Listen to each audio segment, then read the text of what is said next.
In this video, I'm going to sort of demonstrate a simple ER entity relationship modeling exercise. It's going to be about a catering business.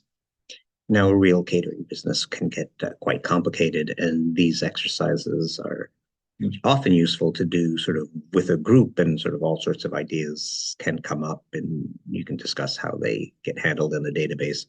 But this is just me talking to myself, and I'm going to try to keep it simple and short. All right. So in this catering business, so we have just a quick example. Bob Jones is having a retirement party on September 18th, and uh, Wilma and Ginger are staffing the event. Okay. So now we have to start thinking about what are the entities, what are the relationships, kind of like the nouns and verbs uh, of the data that we're going to collect uh, around this business. So one thing I find is that people want to make an entity which is the sort of the catering business itself. So an entity is ultimately going to be a table in a database, and there's going to be typically like multiple rows of data, multiple records, tuples, whatever you want to call them. And so if you're just modeling a single catering business, then you would not have a catering entity. But if you sort of were franchising or something like that, then you would. Okay. So I'm just going to imagine a simple catering business, just a one off. And so there will be no catering business entity. Okay. But it is a noun and it's worth considering. Okay. So now we have sort of Bob Jones having a retirement party on a certain date. And so we want to start saying here are the what are the entities, what properties are we going to collect, and then what are relationships. Okay. So Bob Jones is having a retirement party. So we have the concept of Bob Jones. What is Bob Jones doing here? Bob Jones is, we'll say, a customer. So there's going to be a customer. And we'll probably have give customers an ID, and we'll have first names and last names.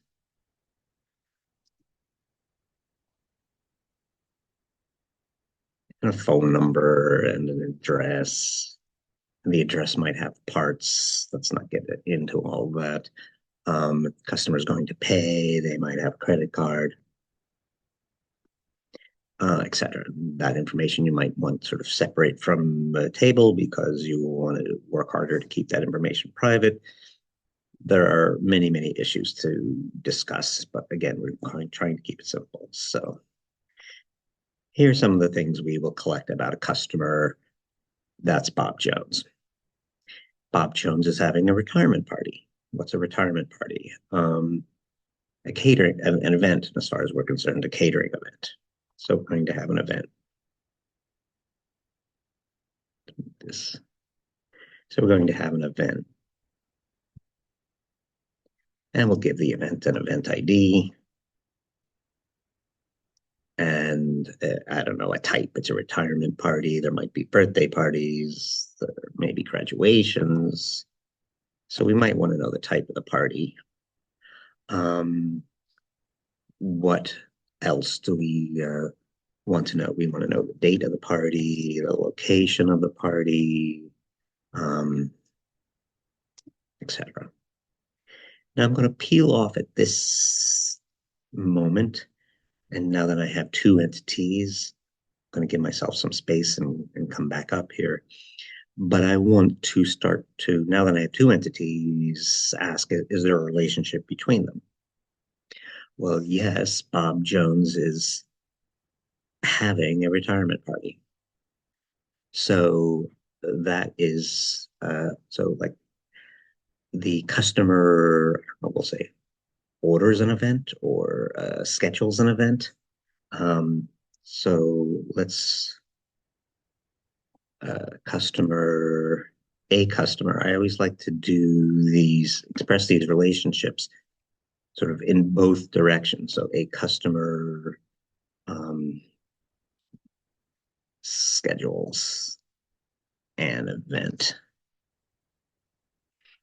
And then, um, but no, I already screwed it up. I want to say one or many. So I always want to start with a, and then when I get to the second entity, I want to say one or many. And a customer can have a birthday party and then have another birthday party, or a birthday party and an anniversary or a graduation. So we hope our customers return to us. And so it would be may have, they may only schedule one event, but if we do a good job, they'll return and we will have many events for them. Now we turn it around and do it the other way. An event is scheduled by, and now here again, we're making a decision. Now, is there just when somebody sort of sets up an event, are we going to say that then we're just going to deal with that one person? Or maybe there will be like multiple people that we will communicate with in handling the event. And so we've got to figure out how we envision this. So if there's sort of some main person, like the person who ordered it or the first point of contact, then we will say one.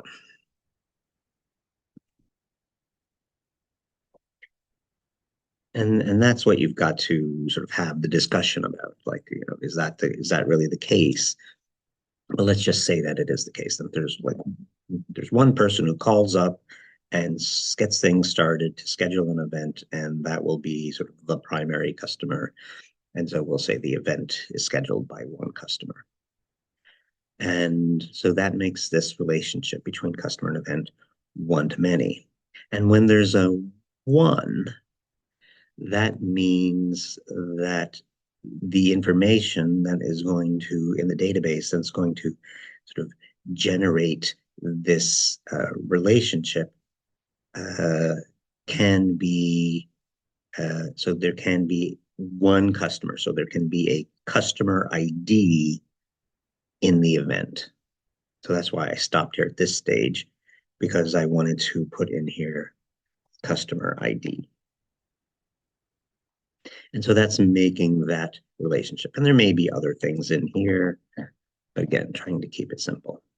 So I like to do this multiplicity of the relationships, and that will tell me, um, can this be a property? Can this be an attribute, a field, a column in the event table?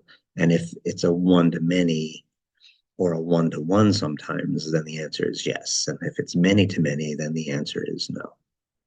All right. So what else have we got here? Bob Jones is having a retirement party on September 18th. So that's a date type. The customer is Bob Jones. Okay. Now we have move on to what's described here. Wilma and Ginger are staffing the event. So now we have staff. And this raises an issue that one often encounters in databases, that you have people in your database doing sort of different things, a customer and a staff member. And then you will find in some databases that there's enough sort of common information that you will have a person table, and then the role of that person will come out more in the relationships and their roles, or you might have different tables. Like, so it depends how you envision. And do you envision any sort of crossover? Do you imagine a staff member at some point possibly becoming a customer? Because one of your ideas in a database is not to sort of have a lot of duplicate information. So if you envision a staff person becoming a customer, then you might pull off and have a person table, and then the sort of specific things and make them a staff might come out more in a sort of another table a as part of the relationship. Relationships can sometimes have properties. So I'm going to imagine it here as a separate table, but just pointing out that it is a question. So we'll just say staff ID and staff first name, staff last name.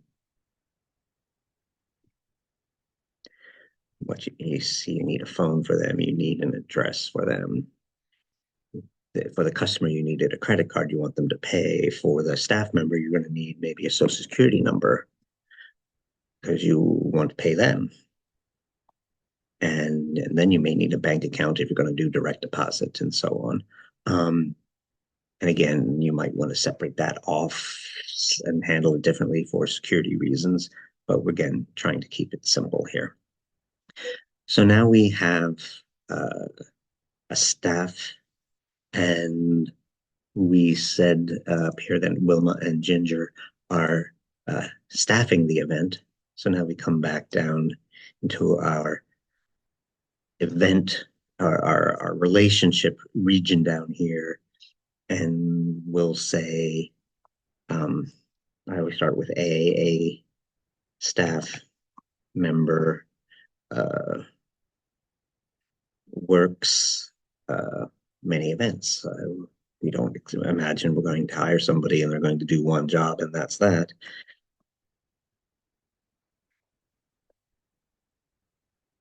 And I don't know why I put that in parentheses like that. A staff member works many events. And an event we saw in up here with Bob's retirement party, both Wilma and Ginger are staffing that. So an event is I'll say work by. I don't want to say staff again.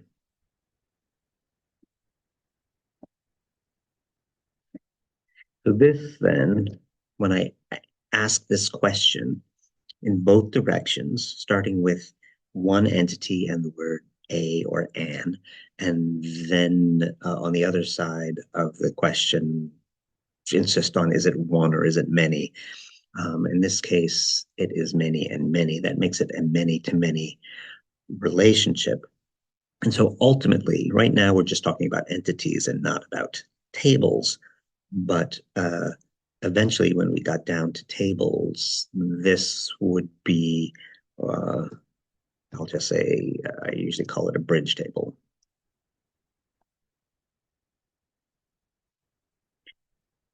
So some people will turn it into an entity because it's some people want sort of almost every table to have an entity, and then you don't have to. Depends on how you like to think about it. You have to get to the same point when you finally like realize the database and implement the database. But at this modeling stage, you can just say I have a many to many relationship, or I can turn it into an entity. And maybe I would call it, you know, an assignment like that. You assign somebody to an event or something. So you would call this their assignment.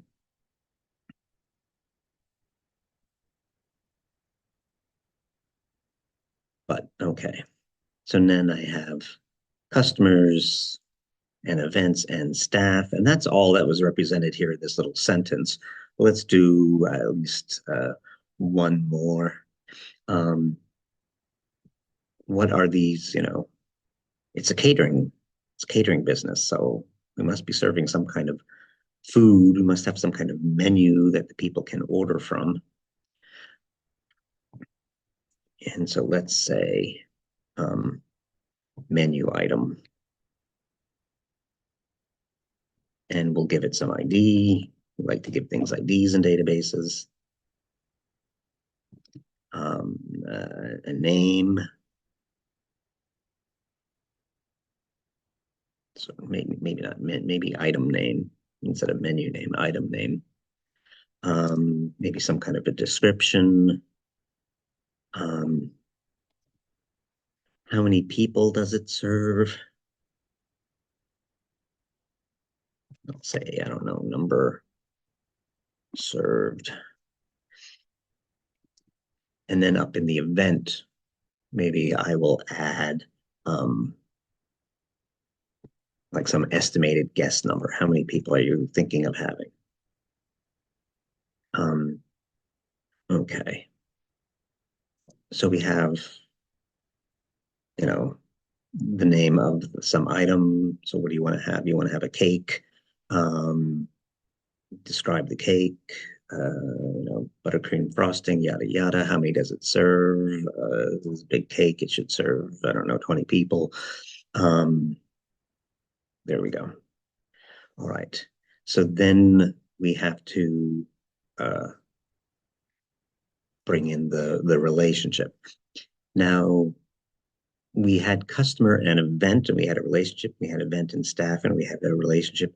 We didn't say was there a relationship between customer and staff. Um,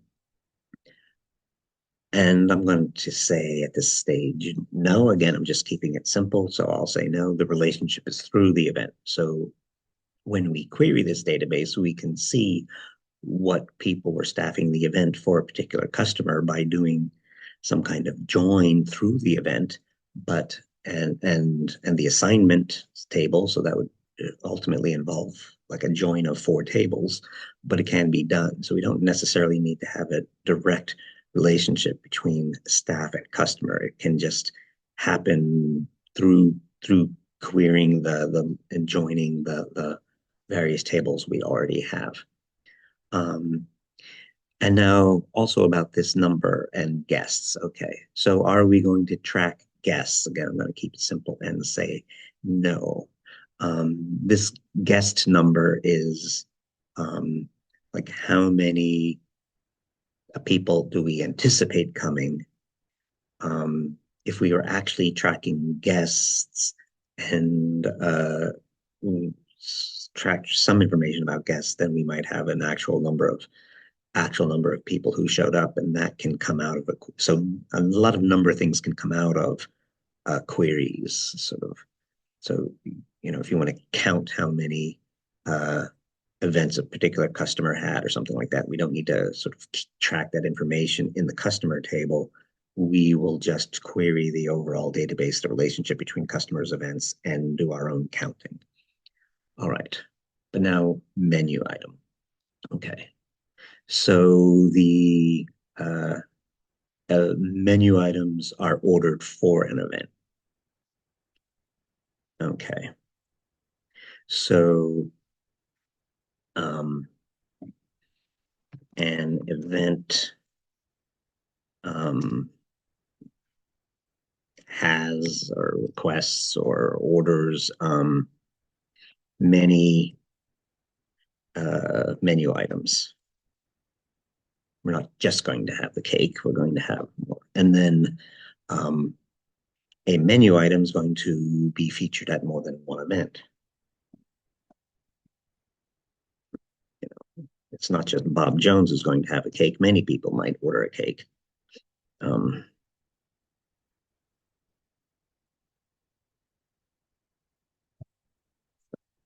and menu item is ordered for many events.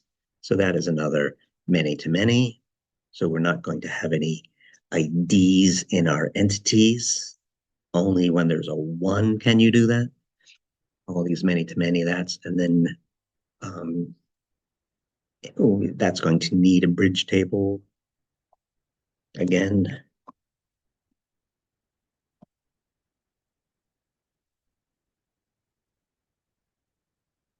And you might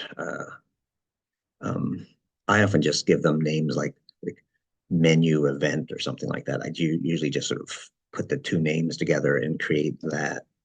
So up there, I was more creative and called it an assignment, but here I'll just call it event menu or something like that.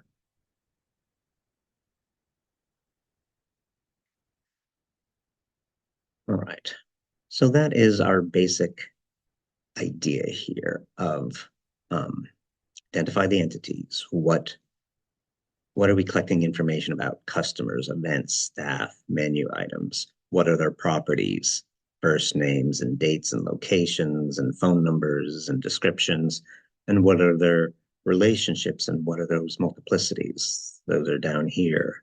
A customer schedules many events. An event is scheduled by one customer. And then you can sort of often draw it and draw the relate and then sort of draw these as sort of um,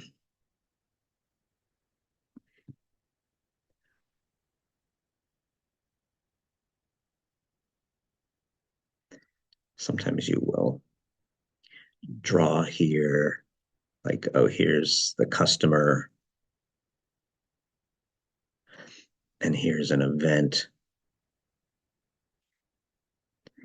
and then list all the things below, maybe mark the ID as a primary key, and then also down here, you might have for the event, you might have the customer ID, and then use just a line to represent the relationship. So this is then an ER model. So this is an ER modeling where we are identifying the entities and their relationships.